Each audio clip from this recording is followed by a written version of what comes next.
नमस्कार दोस्तों, कैसे हैं आप लोग। स्वागत है आपका आपके अपने YouTube चैनल पीसीएस लवर में। आज हम एक बहुत ही महत्वपूर्ण टॉपिक के साथ फिर से हाजिर हुए हैं, वो है प्लास्टिक रेल। कह सकते हैं कि इंडोनेशिया के लोग एक तरीके से मर रहे हैं। उनके ऊपर बहुत ही वायुमंडलीय खतरा मंडरा रहा है। हुआ क्या है कि प्लास्टिक रेन अभी हाल ही की खबरों में चल रहा है। प्लास्टिक रेन का शब्द का इस्तेमाल माइक्रो प्लास्टिक के वर्षा के साथ जमीन पर गिरने की घटना को दर्शाने से किया गया है। यह एक गंभीर पर्यावरणीय मुद्दा है। कहने का मतलब यह कि जब वर्षा होती है ना, तो वर्षा के साथ प्लास्टिक के कुछ कण भी वर्षा के साथ गिरते हैं। प्लास्टिक के कुछ कण जो होते हैं वो वर्षा के साथ गिरते हैं, इसी को बोलते हैं प्लास्टिक रेन। प्लास्टिक रेन की खबरें मुख्य रूप से माइक्रो प्लास्टिक के वैश्विक परिवहन और जमाव से संबंधित हैं, जहां प्लास्टिक के कणों छोटे कण वातावरण में उड़कर दूर दराज के क्षेत्रों में पहुंच जाते हैं और बारिश या बर्फ के साथ जमीन पर गिरते हैं। देखिए, ये टॉपिक प्री लेवल में प्लस मेंस लेवल में दोनों में आपको काम आएगा।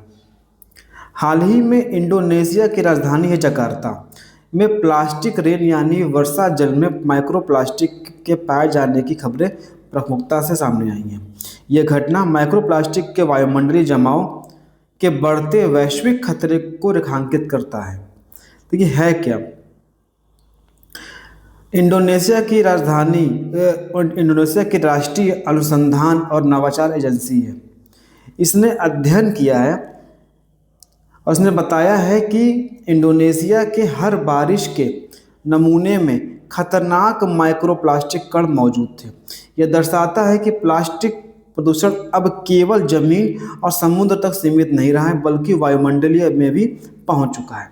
मतलब आप सोच सकते हैं कि कितने खतरनाक स्टेज में इस समय इंडोनेशिया के लोग जी रहे हैं।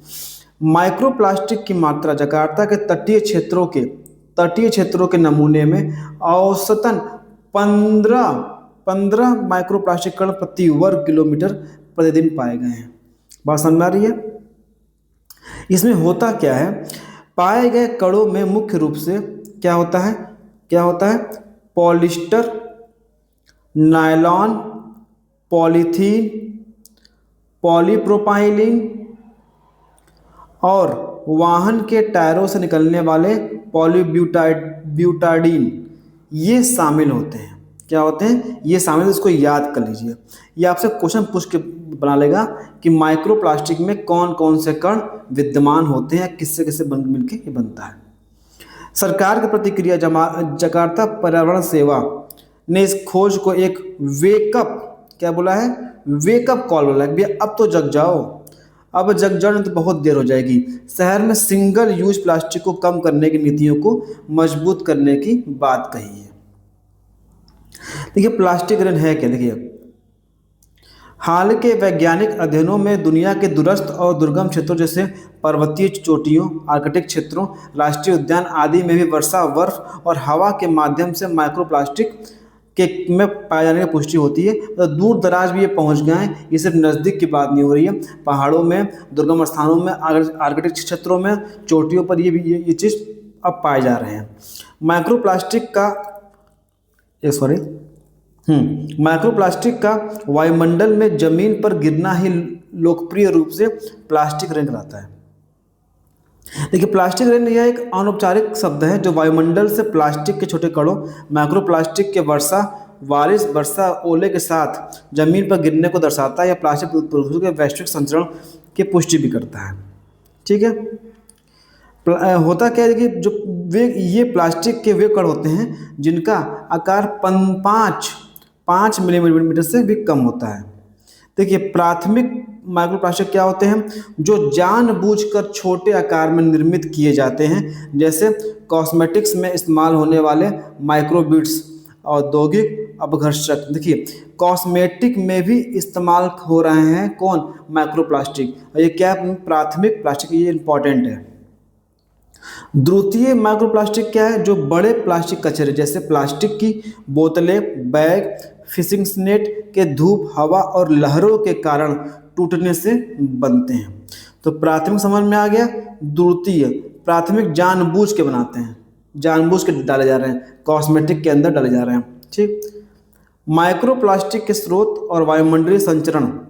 देखिए, वस्त्र, सिंथेटिक कपड़ों, पॉलिस्टर एवं नायलॉन को धोने से निकलने वाले माइक्रोफाइबर भी इसके लिए जिम्मेदार हैं। वाहनों के टायरों और पेंट टायरों के घिसने से निकलने वाले कण और सड़कों पर लगे पेंट के टुकड़े, ये भी जिम्मेदार हैं।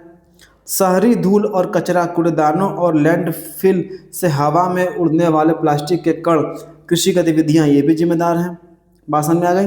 प्लास्टिक मल्चिंग और सीवेज के माध्यम से भी ये भी जिम्मेदार है। मतलब कुल मिला के ये चारों चीज़ आपके जिम्मेदार हैं किसमें, माइक्रोप्लास्टिक के स्रोत और वायुमंडलीय संचरण में। मतलब किस प्रकार से ये जो माइक्रोप्लास्टिक है वायु संचरण, वायु में कैसे प्रवेश कर रहे हैं, इन सब कारणों से ये प्रवेश कर रहे हैं। बात समझ में आई। वायुमंडल संचरण की प्रक्रिया तो कैसे होती है, मतलब जो ये माइक्रोप्लास्टिक हैं ये वायुमंडल में कैसे पहुंच रहे हैं, उत्सर्जन के द्वारा। विभिन्न स्रोतों से माइक्रोप्लास्टिक हवा में उत्सर्जित होते हैं।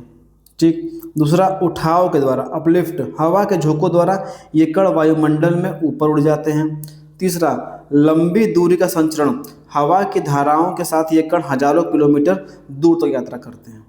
ठीक, जमाव के कारण ये कण या तो शुष्क जमाव से हवा से सीधे गिरना, या गीले जमाव, या वर्षा और बर्फ के साथ गिरना, यानी प्लास्टिक रेन के माध्यम से जमीन पर गिरते हैं। मतलब ओला के द्वारा गिर रहे हैं, रेन के द्वारा भी गिर रहे हैं, बर्फ के द्वारा भी गिर रहे हैं।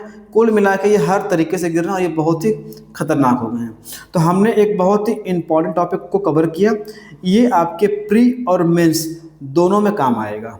आज अभी के लिए बस इतना ही, कल फिर मिलते हैं एक नए टॉपिक के साथ। तब तक के लिए जय हिंद, जय भारत।